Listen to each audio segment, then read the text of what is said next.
was different was because he was a bully.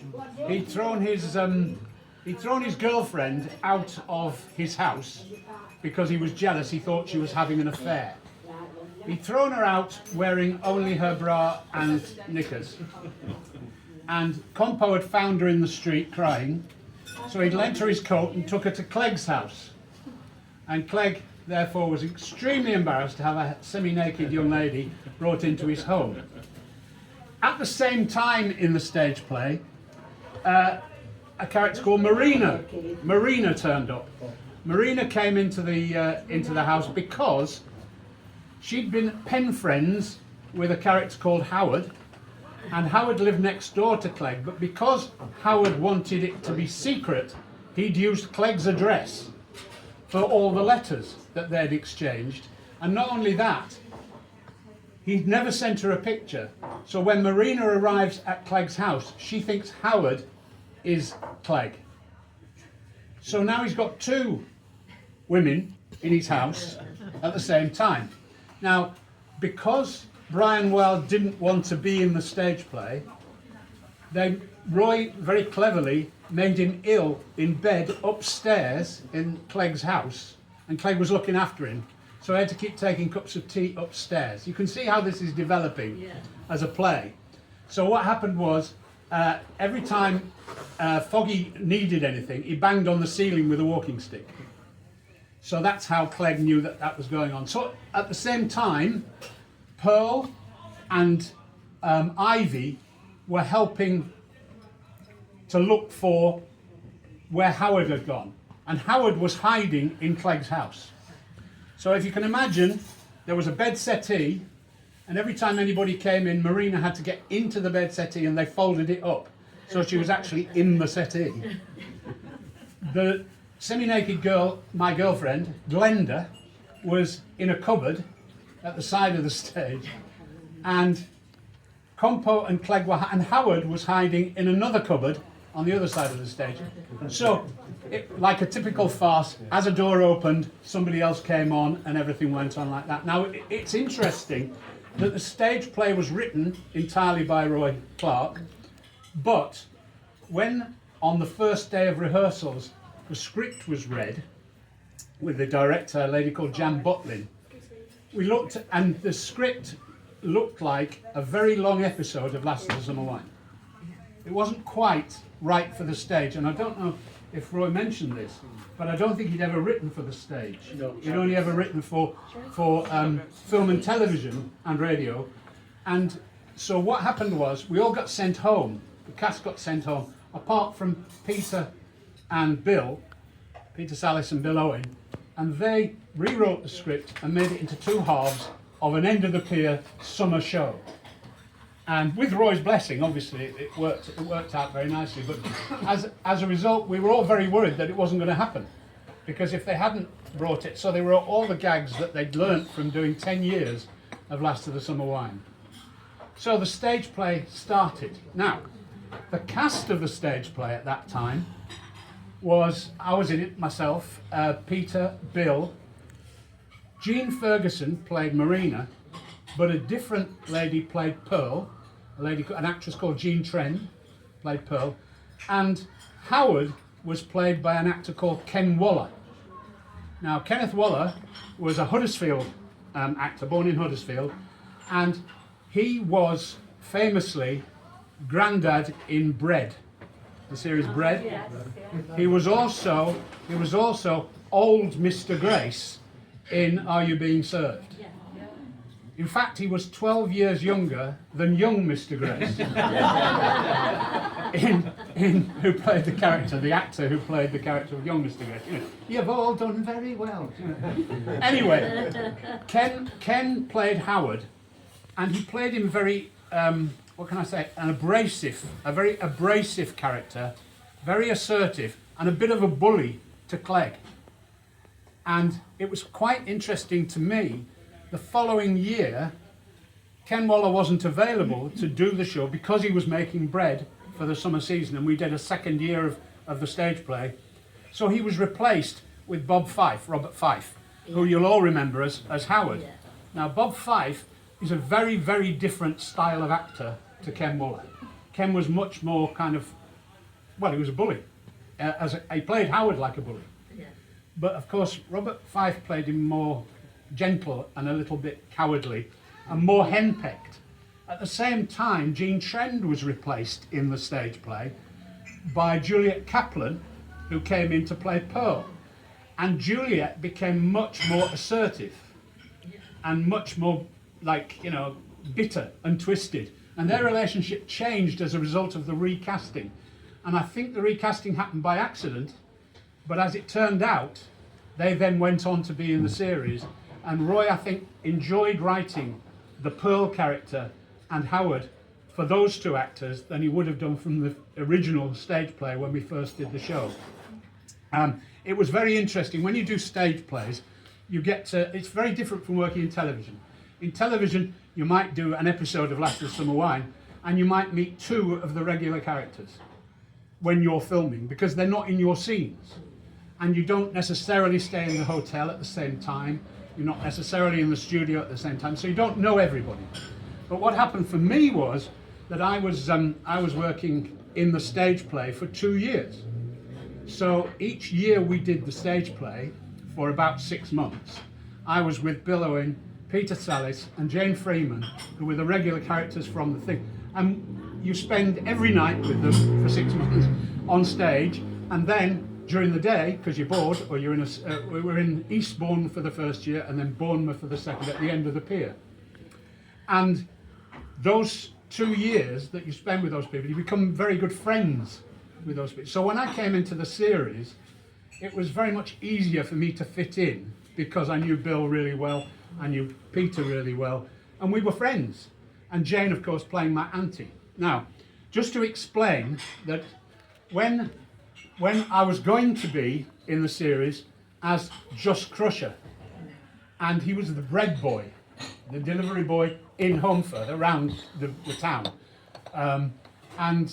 He was going to drop in the cafe, deliver bread there. He was going to drop in at other places. My opening lines of the stage play were, I knocked on Clegg's door of his house, and he opened the door, and my opening line of the stage play was, "Are you white or brown?"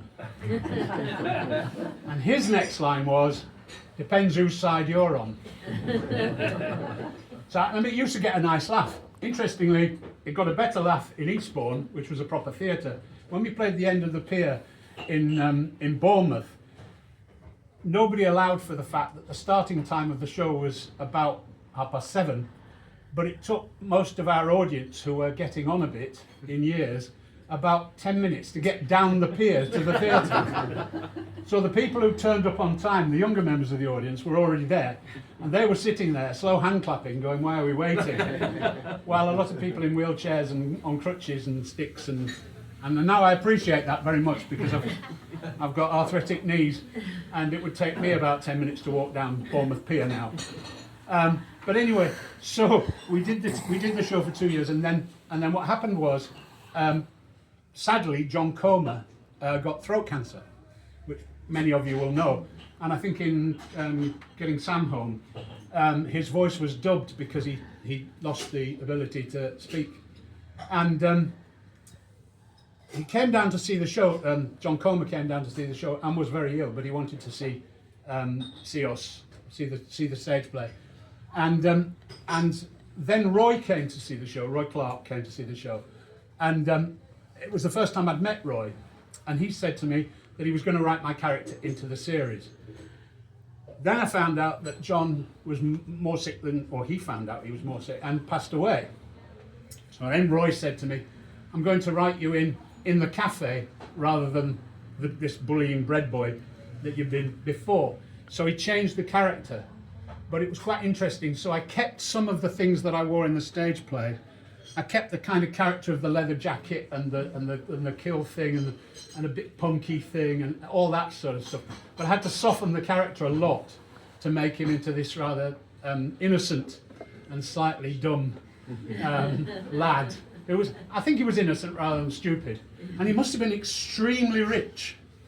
I often thought this, on the salary that he was being paid by Auntie Ivy, he'd managed to acquire a trials bike, a road bike, a canoe, a car, a set of racing leathers, so he actually went motorbike racing, right? So he must have been doing quite well. She must have had plenty of money. And when you think about how much she was charging for a cup of coffee, which was I think 3p or something in those days, she must have been doing a lot of coffees. But anyway, so I came into the series and I was very happy to be part of Last of the Summer Wine.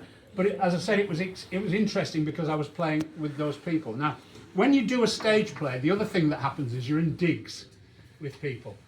And when we were in Eastbourne, my first year, I met Gene Ferguson for the first time, and we got on okay in the rehearsal period in London, and Ken Waller. And when we were looking for somewhere to stay, to spend, to live, basically, for about 5 months, I think we were in Eastbourne, and we found a flat, and it was a 2-bedroom flat with a decent-sized living room. And because they were older actors, more experienced, I said they could have the bedrooms, and I would have the in fact, they told me, thinking about it, and I got the living room to sleep on the sofa. So I spent 5 months sleeping on the sofa. There was a serving hatch through to the kitchen, right? And because the cast were older than me, in the evenings after the show finished, the stage play finished, we used to come down about, I don't know, 10 o'clock, 10:15, and I would go out to the nightclubs or discos and have a drink and enjoy myself at a party till 1 or 2 in the morning. And they would go, Gene and Ken would go back to the flat and they'd play Scrabble, watch a bit of telly and go to bed. And I couldn't understand why they weren't having a wild time like I was. But they were 35 years older than me. So it was a very interesting living arrangement. Anyway, one of the things used to happen was I would come home in the evening, well, in the early morning, about 3 o'clock in the morning, I'd get in, and quite often with the munchies, you know, as you do if you've had a couple of drinks, and so I'd go in the kitchen, and I remember this one time I came in and there was like 3 slices of bread left in the bread, and we shared the expenses for the house. So I ate the remains of this loaf of bread. I made some toast and went to bed. The next morning, I got a house meeting. I got told I had to be in the kitchen. So I'd had about 3 hours sleep. I went into the kitchen and they said, "You ate our bread."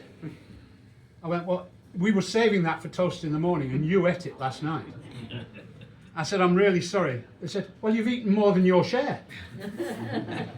Now, in those days, right, I'll tell you how much I was being paid. I think we were all being paid about the same. Well, maybe Peter and Bill got a bit more, but we were about £150 a week, right? And a loaf of bread was 39p, right? And that would be 25 slices of bread or whatever it was. And so I'd eaten these 3 slices, and my third was 13 pence. Right? So I said to them, I'll here, have another 13 pence. Right? They weren't best pleased with that. So they made me go out and buy a loaf of bread. So I never watched the television, although it was in my bedroom. The television they used to watch. Wait till the television closed down, because in those days the TV used to close down. Do you remember that? In the night time, the telly was. Anyway, they would watch the telly in my room, and then they'd go off to their bedrooms, go to sleep, and I'd come in. It worked out. So one of the things they did, and they made me pay for, was the Radio Times. And the Radio Times at the time was 27p a week, right? So I was a bit miffed about paying this, having to buy an extra loaf of bread. I was a bit fed up with it, the way I was being treated. So when I came home from the theatre that night, I found the Radio Times on the coffee table in front of my bed. And I thought, hang on, I've paid for a third of this. So I tore out Thursday, Friday, and half of Saturday. And I left the rest. Folded it up again and put the Radio Times back on the coffee table. Funnily enough, nothing was ever spoken about that. I don't know whether they thought that I hadn't done it, but yeah, Gene and Ken were obviously very good friends of mine. towards it. And it was lovely to be in those situations with wonderful people.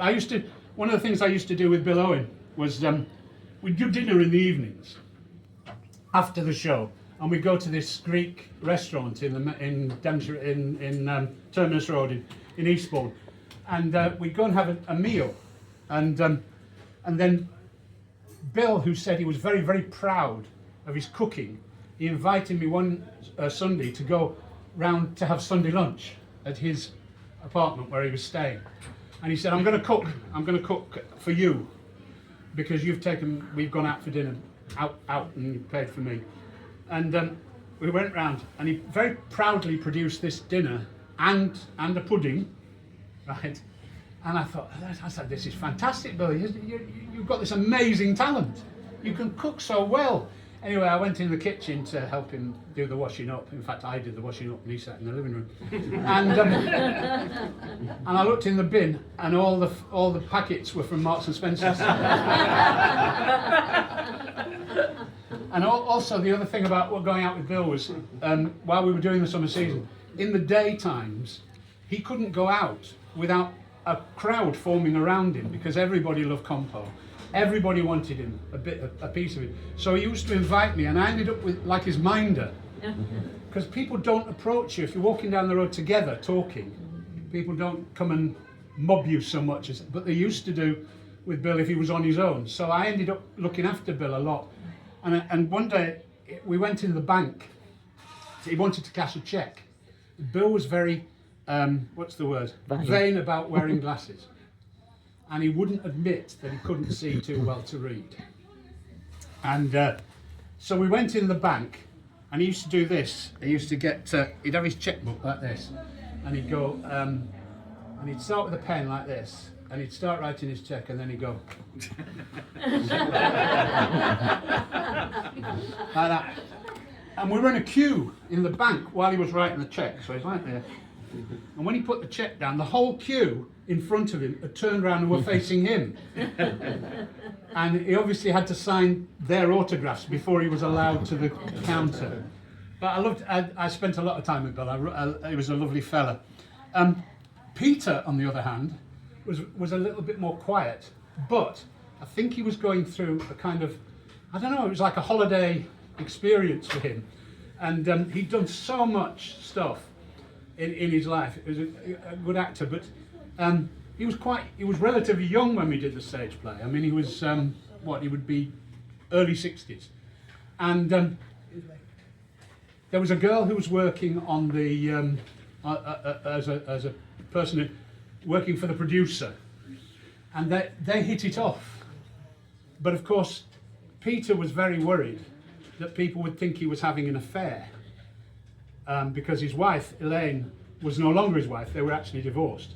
But he was worried about that, and the papers used to wait outside the stage door of the theatre to see if they could catch him leaving, or any of us leaving, with somebody who we shouldn't be. And so Peter used to have to go through the auditorium and leave with the audience. And I used to take this girl through the stage door, and then we'd meet up in a nightclub. And it was great because Peter was having a fantastic time, and they were dancing, and we had a wonderful evening. So it was like he was living his second childhood. And that was great fun as well. The stage play was great fun for me, and I enjoyed the 2 years. Finally, when I got into the series, when Roy said I'm going to write this into the series, I wasn't able to do the last year of the stage play, and nor was Peter Sallis, because we were busy doing beginning of filming for this, for Last of the Summer Wine.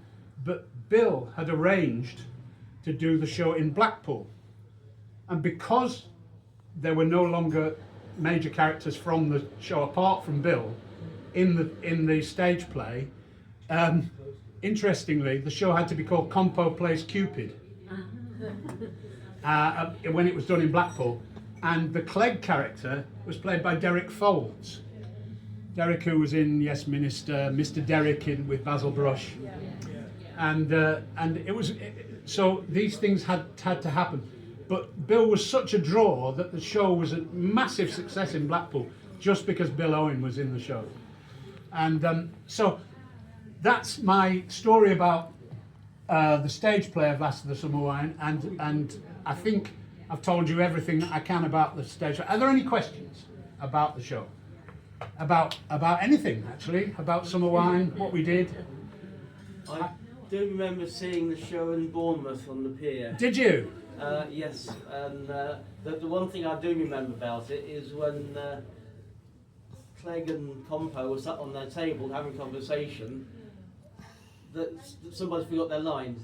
Oh, yes. And they said, and Peter Sally said, look, talk among yourselves a minute while we get this sorted. Well, there was a famous Peter Sallis drive for me on the stage in Bournemouth, and I knocked on the door, and he opened the door, and I said, "Are you white or brown?" And he looked at me and he went, and I went, "He's going to speak in a minute." And then he didn't say anything, and I thought, well, what's going to happen? And he completely dried. He didn't know what came next. So I said, aren't you going to ask me what I meant about white bread or brown bread? And he went, and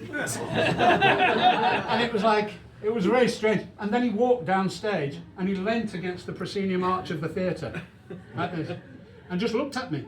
So I did his lines and my own lines for the scene. And at the interval of the show, I went up to his dressing room, knocked on the door. I said, "Peter, what was that about?"